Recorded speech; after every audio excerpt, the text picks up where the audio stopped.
Thousands flock to Whyalla to see the largest ship ever built in Australia come off the slips.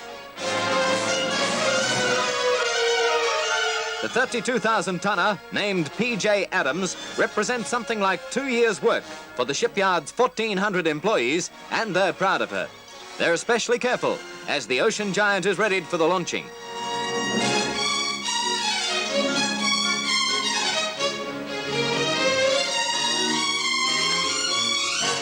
Dame Patty Menzies arrives to perform the launching ceremony before 8,000 people from all parts of the Commonwealth. Wishing well to all who sail in the new ship, Dame Patty all but completes the age-old ritual. The ribbon's cut, but that expensive bottle of bubbly refuses to budge.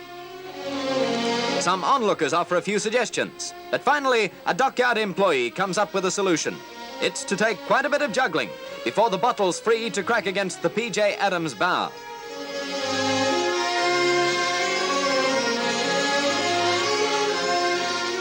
Finally, the launching's complete, and the supertanker moves slowly down the slipway.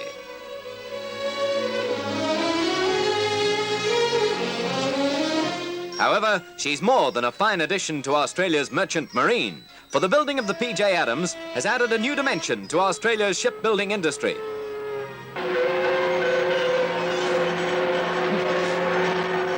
She's the first oil tanker built in Australia, and her builders say she's equal to any. When ready for service, the P.J. Adams will be able to carry more than 30,000 tons of oil in her tanks. She'll also have the most modern navigational aids, and for her crew, air-conditioned quarters and a swimming pool. The P.J. Adams, Australia's new Queen of the Sea.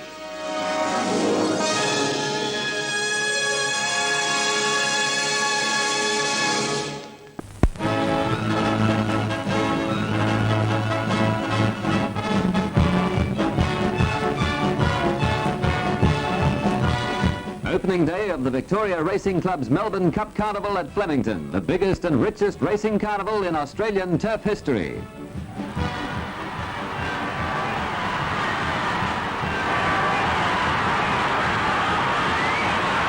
Nearing the post in the Derby, Coppelius heads Summer Prince on the inside with Bright Blend finishing strongly. Coppelius in the centre of the track holds off Bright Blend to win in a photo finish with Summer Prince third. Victorian-owned and trained Coppelius has to survive a protest before being decorated by State Governor Sir Dallas Brooks with the blue ribbon symbol of three-year-old supremacy. A dignified atmosphere of morning suits and toppers blends with feminine high fashion on this history-making occasion.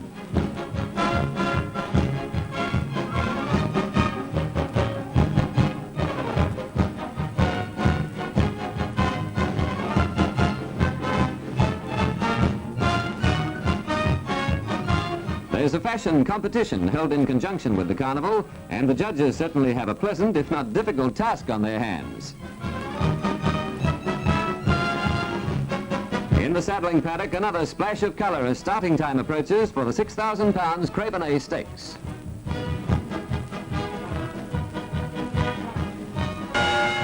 Twenty-three of Australia's top sprinters are away on their straight 6-furlong journey. Muirfield, Romanak and Grey Ghost begin well near the rails, with Samson in the centre well placed.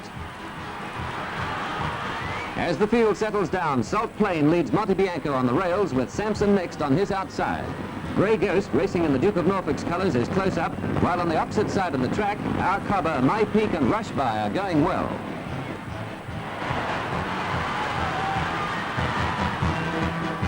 Slow motion nearing the finish with Samson in white jacket holding a slender lead over Romanak and Conrapt. Under heavy punishment, Samson holds on gamely to defeat the lighter-weighted Romanak with Conrapt third.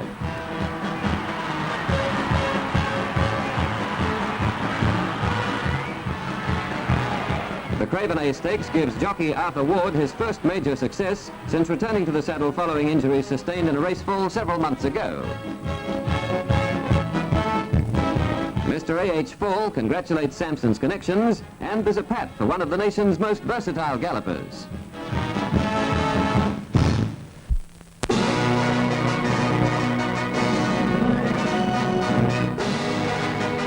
Then the big day, and nearly 100,000 people from all over Australia flock to Flemington to see the race that brings the country to a standstill.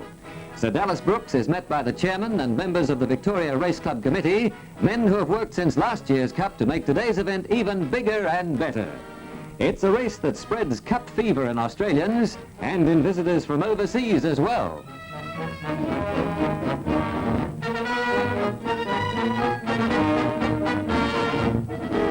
This year, it's not only the race that makes history if you're watching the world's first newsreel release in CinemaScope and colour, a picture which Australian Movietone is proud to present. Naturally, some of the glasses, including ours, are on the new Miss Australia at left and her predecessor, Tanya Verstak.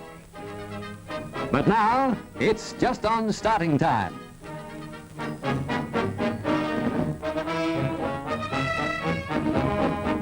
They're off, with Aquanita and Summer Prince well away. Come on, nearest camera, Comic Kita, yellow cap, and Mamberti, a prominent wide out as Woolstar drops back.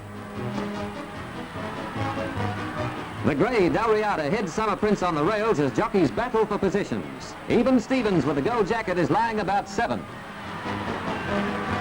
Approaching the judge for the first time, Summer Prince on the rails just leads the dip, pulling hard. Then Dalriada, River Seine, Lord Fury and Stripes on the inside. Welcome Prince, The Storm, Last Hand and Silver Pelt on the inside of Even Stevens.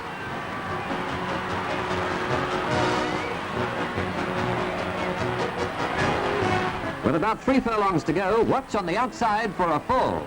It's Marco Khan coming to grief. But Come On and the Dip share the lead as top-weight Aquanita quickly dashes up to them, followed by Mamberti, Lord Fury, River Seine, with Even Stevens starting his run. Nearing the furlong, Even Stevens gathers in Aquanita, with Comic Kita finishing well as Aquanita tires. Even Stevens clears away from Comic Kita and has the race well won short of the post. Increasing his advantage, Even Stevens scores by 4 lengths from Comic Kita, with Aquanita third.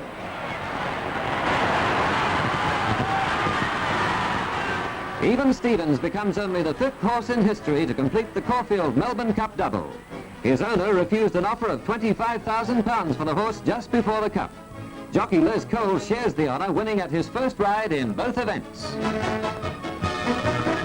Sir Dallas Brooks presents the Cup to owner Mr. Watty, who wins over £15,000 in prize money. And is he happy? That smile says he's more than even with Even Stevens.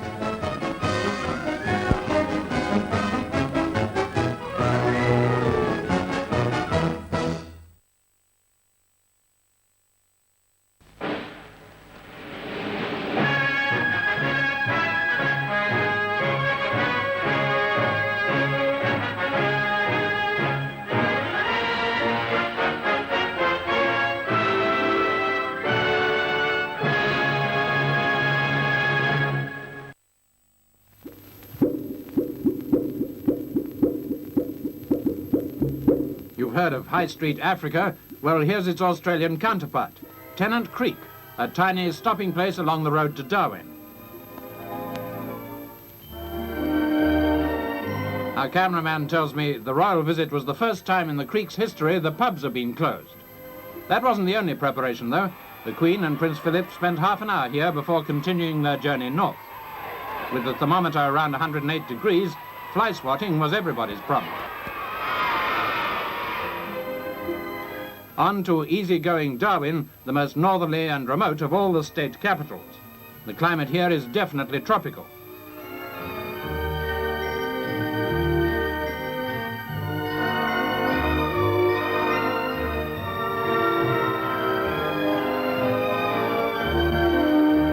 It's also Australia's most cosmopolitan city, with strong Asian influences evident wherever you go.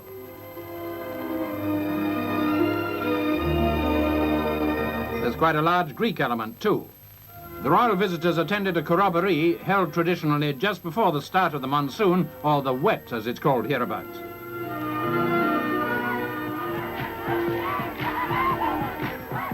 They watched the kangaroo dance performed by boys from a mission station.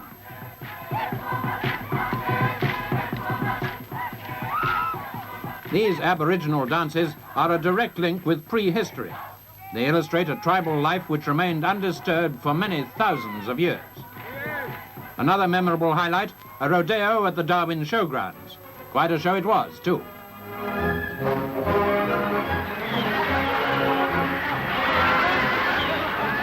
The best of the local stockmen out to show who's boss.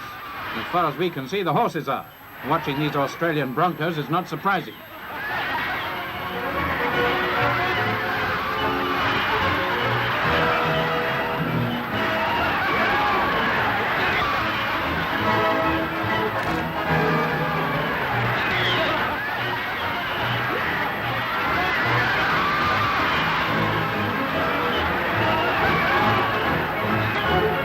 May be enjoyable for some. Me, I'm not waiting to find out.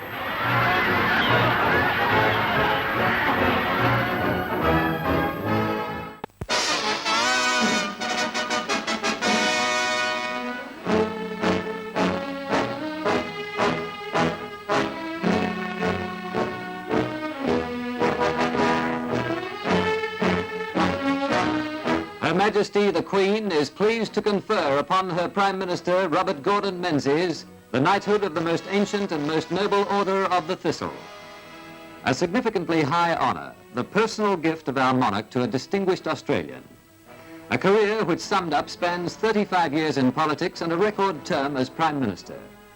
In the government led by Joseph Lyons in 1935, a very young-looking Mr. Menzies was appointed Attorney General. In that cabinet, the fiery Billy Hughes. When Lyons died in 1939, it was Menzies who ultimately succeeded him. This task was begun by the administration under my late leader and friend, Mr. Lyons. And this new administration will spare neither time nor energy in pushing on with this great work. The road was difficult. He inherited the pig iron dispute from the Lyons administration. War-deciders opposed Japan's war against China and struck against shipping potential war material. Then, World War II.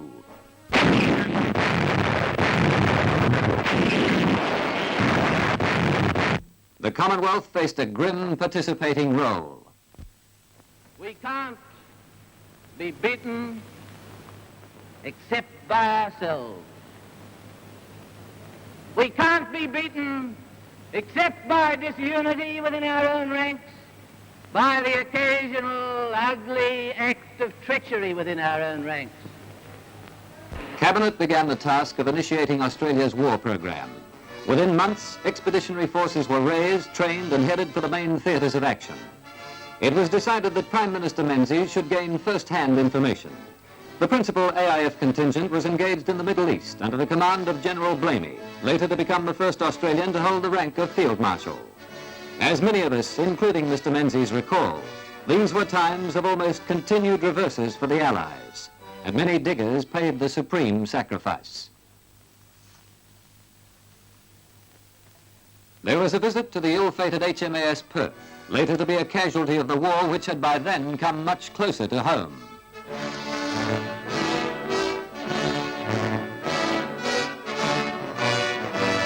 Following the UAP defeat by Labour in the elections of 1941, and after nearly 8 years leading the opposition, a landslide vote brought a Menzies government back to power in 1949. A brilliant comeback marking perhaps the real beginning of his career. I just want to say this to you. You have given us not only an enormous majority, but an enormous task. And from his office in Parliament House, the Prime Minister undertook, among other things, the encouragement of all kinds of national development. This was a land rich in mineral resources, including uranium, the vital metal of a new age. The Australian economy steadily improved. At Woomera Rocket Range, the famed Jindavik pilotless aircraft was devised and perfected by our own scientists and technicians. Then another war crisis on the Korean 38th parallel. Mr. Menzies assured President Truman of Australia's support, and indeed our troops were among the first to join the Americans. He became the first Australian Prime Minister to address Congress. All I want to do is to express to you my own faith and the faith of my own country, that we all have laid on us today a duty to be prepared, to be strong, not with the strength of a bully, but with the strength of a deliverer. May all that you stand for and that we stand for be preserved under the providence of God for the happiness of mankind.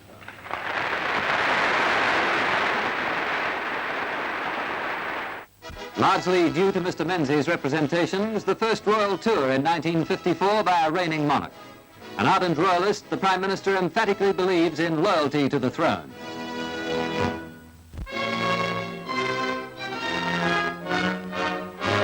For Mr. Menzies, or any country's leader, there is little private life. The wedding of his daughter Heather made national news. But for the Prime Minister and Dame Patty, like any parents, there is family happiness in their children and grandchildren.